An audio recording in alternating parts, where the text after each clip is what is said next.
Mas assim, eu acho que investir em ações, acho que talvez uma das principais características de um bom investidor de ações é a resiliência, né? Porque você tem que ter um viés de longo prazo, um olhar de longo prazo.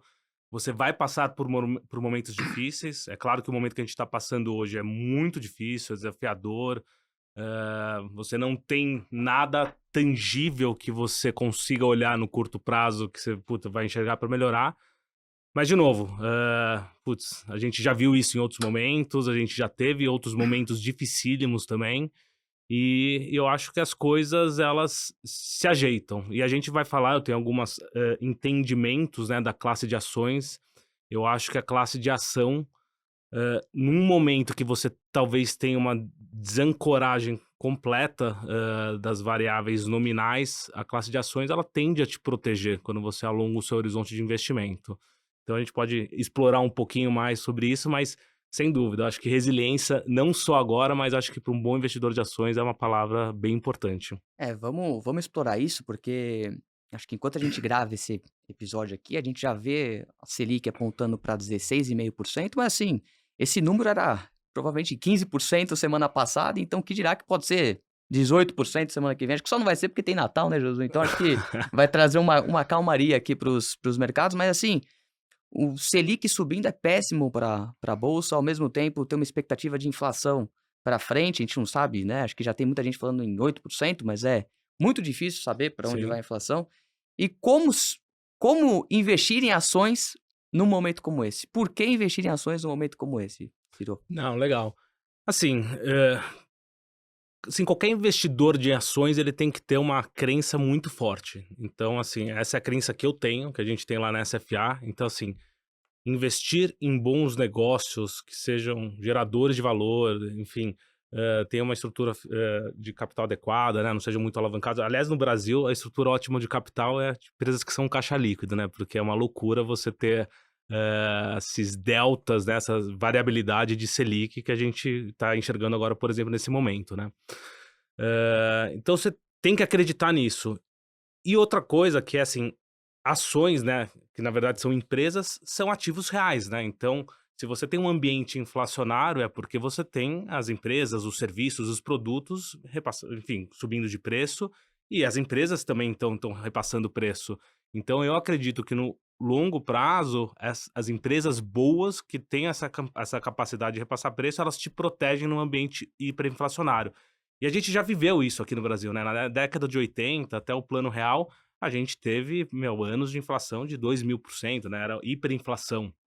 E a única coisa que te protegia naquela época era você ter ativos reais. Então, as empresas, né, então a bolsa de valores, né, onde você compra a participação de empresas, te protegia, né, te protegeu nessa época.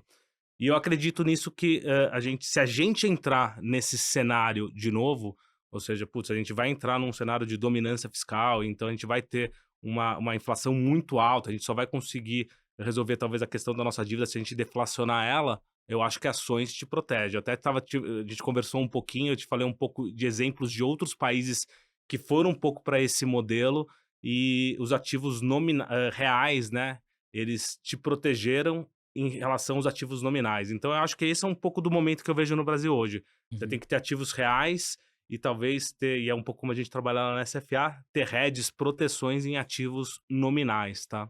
Eu queria explorar mais essa parte, porque acho que um dos exemplos que a gente quer falar aqui é sobre Argentina e Turquia.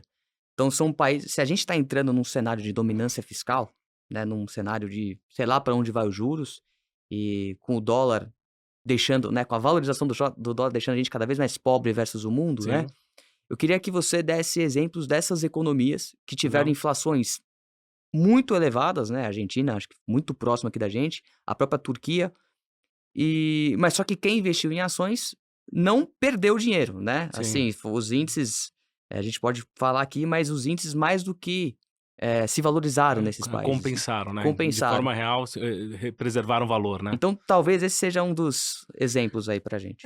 Assim, o que que eu acho, assim, qual que é a minha leitura do cenário hoje, né? Então, assim, a gente tem um governo, né, que acho que por 2 motivos ele vai seguir uma linha. Então, porque ele acredita que você precisa ter mais gastos, que isso induz crescimento, e crescimento é o caminho para você diminuir as desigualdades, acho que eles acreditam, esse governo acredita nisso. E dois, porque eles têm uma interpretação, uma análise do que aconteceu na queda da Dilma, que a Dilma caiu no momento que ela teve que segurar gastos. Então ela começou a apertar fiscal, né? Você lembra daquela época, né? Entrou o Joaquim Levy como ministro da Fazenda. Então, essa é a interpretação deles. Então, assim, eu acho que, assim, para mim tá claro que esse governo vai seguir nessa linha. Então, acho que a última chance deles mostrarem algo diferente que foi agora recentemente no pacote de gastos, que veio muito ruim, né? Enfim, frustrou todo mundo. E assim, pra mim agora tá claro que assim, putz, eles vão seguir nessa linha. Não acho que eles vão agora tirar o pé chegando próximo da eleição. Acho que é mais provável que eles acelerem, né, nessa linha. E acho que a gente estava vivendo um mundo onde você tem um governo que acredita nesse direcionamento e você tinha um banco central tentando segurar do outro lado. Então é aquela história do carro, né? O carro tá acelerando com o freio de mão puxado. E esse cenário é muito ruim para ações, de fato, porque então, putz, você fala, então o Banco Central tem que subir os juros para 13, para 14, agora para 15, Quase uma talvez guerra. 16, é quase uma guerra. Será Uhum. que vai chegar a 20% de Selic? Então isso é muito ruim, né? Então isso atrapalha muito, enfim, para nós investidores em ações, é um cenário bem inóspito, né? Um ambiente bem inóspito. O que que eu acho que a gente pode estar entrando agora? Eu acho que, de fato, você trocou agora o presidente do Banco Central, entrou o Galípolo. Eu acho que o Galípolo é de uma outra escola econômica, né? Então é de uma escola um pouco mais desenvolvimentista, menos ortodoxa, como o Roberto Campos. Então, eu acho que, assim, esse governo e até, tipo, pela escola também do Banco Central, a gente talvez tenha um entendimento legal. Eu quero ir para um maior crescimento econômico e eu aceito mais inflação. Ok, essa vai ser a escolha deles. E aí, acho que nesse cenário, se você talvez a variável de controle seja a inflação, seja um dólar mais alto, eu acho que ações tendem a te proteger um pouco mais, tá? Que no cenário anterior, que eu acho que era muito ruim de fato, tá? Então, até a nossa bolsa, aqui a nossa bolsa do Brasil é uma bolsa bem dolarizada, né? Enfim, ao redor aí de 40% de empresas de commodities. Então, ela também deveria te proteger mais. E aí, quando você olha para países que passaram por esse ambiente, até mandei alguns dados para você, né? Mandei um pouco, Uhum. fui olhar um pouco a Turquia. Aí eu peguei a Turquia nos últimos 5 anos. A Turquia nos últimos 5 anos, ela cresceu o PIB ao redor aí de 5% ao ano. Aí eu peguei, tipo, vendas a varejo, né? Um outro dado, cresceu ao redor de, sei lá, 15% ao ano. E aí você fala, bom, então essa foi a escolha que eles fizeram, né, lá. E obviamente a inflação acabou crescendo bastante. Então você teve uma inflação lá que subiu, sei lá, vezes 5 nos últimos 5 anos. E a bolsa, nominalmente, cresceu, subiu vezes 9, né? Então, de forma real, ela, tipo, acabou protegendo um pouco, né? O que aconteceu lá? Os juros acaba subindo, mas ele sobe muito menos do que sobe a inflação. Então, eles começaram a trabalhar com juro real muito baixo, né? Então, acho que, assim, esse é um pouco do cenário. Então, ativos reais acabam te protegendo, os ativos nominais não te protegem. A moeda da Turquia, né, a lira turca, também saiu de, sei lá, 3, 4 e foi para 35. A mesma coisa que se olhar a Argentina. A Argentina, eu fico imaginando, né? Lembra que lá no começo dos anos 2000, o peso argentino era 1 para 1, né? Enfim, subiu, sei lá, 1000 vezes, né? E aí eu fico imaginando, o cara que tava investindo na Argentina lá e comprando o CDI, né? Esse cara, tipo, meu, morreu no meio do caminho, né? Comprou um pré-fixado, né? Esse cara morreu, perdeu, né? O poder de compra dele foi muito corroído, né? A Bolsa Argentina em dólar, nos últimos 20 anos, né? Óbvio, considerando também essa andada aí do pós-Milei, ela deu mais ou menos uns 9% ao ano. Então é bastante. A bolsa da Turquia nos últimos 5 anos em dólar também subiu ao redor aí de 8% ao ano, tá? Então assim, a gente, de fato, aqui no Brasil, a última década foi horrível, né? A bolsa em dólar, ela bateu o pico lá em 2010, enfim, ao redor de 2010, 2009, né? E depois parou, só caiu, né?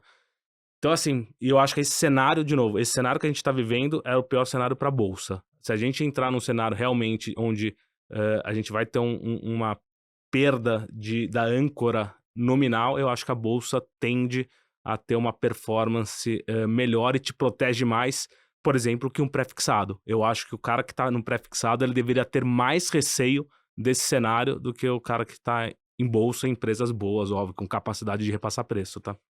É curioso isso, né? Ontem a XP soltou o time do Ferreirinha, né, que já esteve aqui, soltou uma pesquisa que eles fazem com assessores, Sim, né? Eles perguntam ali se o assessor se o cliente dele tá querendo aumentar a bolsa ou se tá querendo vender bolsa, né?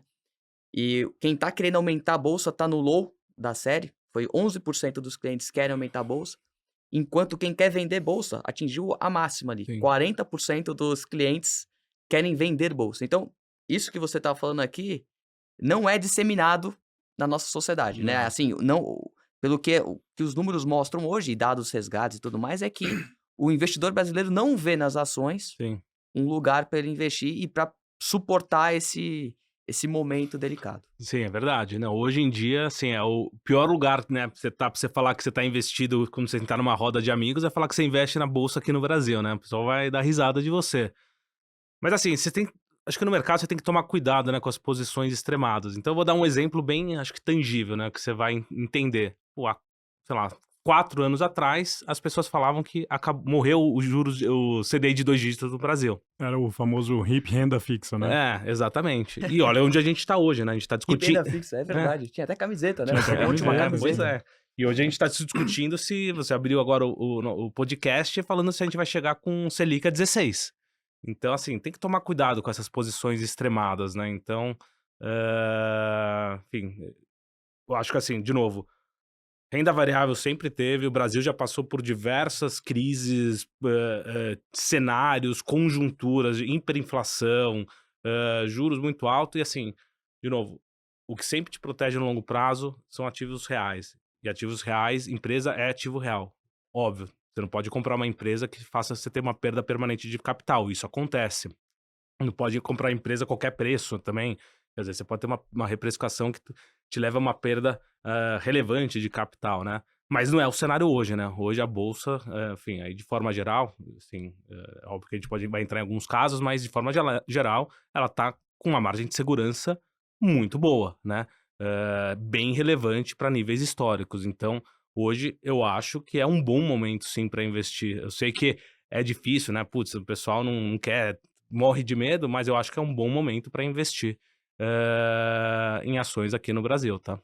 Ô, Ciro, você iniciou o podcast aí falando uma coisa interessante. Eu acho que pela sua experiência, o tempo que você tem de mercado aí, queria que você abordasse um pouco mais. Que eu acho que a questão das contas ali, você mesmo citou que as pessoas param de fazer contas em momentos assim. E você também falou sobre é um momento de crença, né? Sim. Eu quero que você aborde um pouco mais, tipo, o investidor que enxerga isso que você está enxergando, ele tem um comportamental, né, diferente dos que não conseguem enxergar, porque não adianta você fazer a conta, porque você faz a conta e você vê que tá barato, né? Sim. Agora, o que impede a pessoa de realmente tomar a decisão de investir, e são poucos que conseguem ter essa decisão, é realmente, entender a classe de ativos, esse tipo de coisa. Com esse tempo todo de experiência que você acumulou, o que você acha que te faz, nesses momentos, continuar tendo essa crença de que, é o momento de estar alocado em bolsa, eu sei que o ciclo vai virar, como que é esse comportamento? Não, acho que assim, uma coisa que a gente sempre faz lá na SFA é, assim, sempre ter equilíbrio, tá? Então, assim, eu não gosto muito de, putz, aquele cara que é assim, agora eu sou otimista, então faço, tipo, um portfólio, sei lá, super high beta, e agora eu sou pessimista, faço um portfólio super... Acho que você tem que ter equilíbrio, porque você não sabe pra onde as coisas vão, né? Tipo, no curto prazo, essas variáveis macro que a gente tá falando e política, putz, quem realmente tem grandes edges em relação a isso, né? Então é difícil. Então eu acho que você tem que ter equilíbrio de portfólio, é importante também pra você passar por esse momento, né? Mas acho que assim, que nem a gente tava falando, né? Tipo, resiliência, o comportamental também das pessoas, né? Acho que assim, o comportamental é muito importante para um bom investidor.